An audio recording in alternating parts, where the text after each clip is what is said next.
غصہ تو کم کرنا ہوگا۔ غصہ بے شک آنا ایک فطری عمل ہے، مگر اس پر قابو پا لینے والا دین و دنیا میں سرخروئی پاتا ہے۔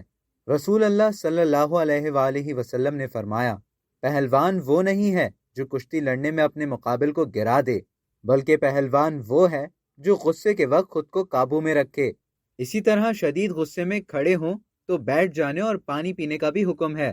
اور جہاں تک غصے کے طبی نقصانات کی بات ہے تو ماہرین کے مطابق شدید غصہ ہارٹ اٹیک اور فالج کا سبب بن سکتا ہے، اور بات بے بات غصہ کرنا ڈپریشن اور ذہنی تناؤ میں مبتلا کر دیتا ہے۔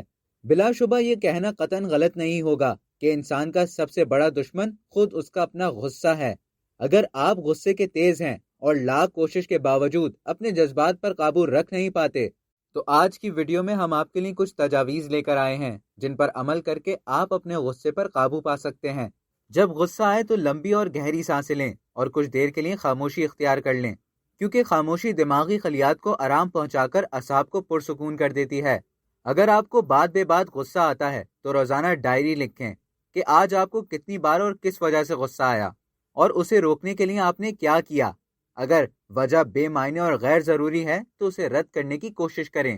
اگر غصے کے وقت کھڑے ہیں تو بیٹھ جائیں، اور بیٹھے ہیں تو لیٹ جائیں۔ ایک گلاس ٹھنڈا پانی پی لیں کہ پانی ذہنی تناؤ کو کم کرتا ہے۔ غصے میں اپنی حرکات و سکنات پر کنٹرول رکھیں کہ بعض اوقات انسان کی اپنی ہی حرکات اس کے غصے کو بڑھاوا دیتی ہیں۔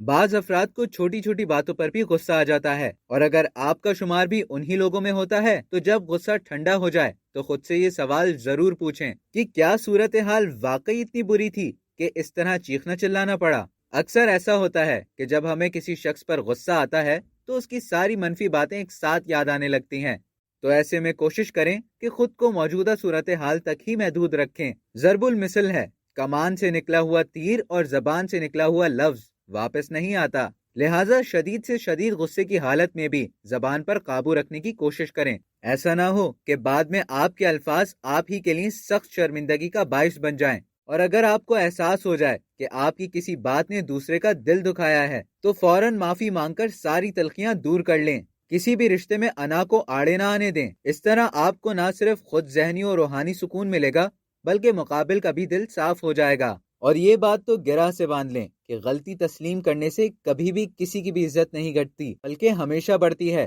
تو یہ تھے وہ تمام طریقے جن پر عمل کر کے آپ اپنے غصے پر قابو پا سکتے ہیں۔ اب تک کے لیے اتنا ہی۔ مزید اسی طرح کی معلومات حاصل کرنے کے لیے ڈیلی جنگ کے YouTube چینل کو سبسکرائب کرنا نہ بھولیں۔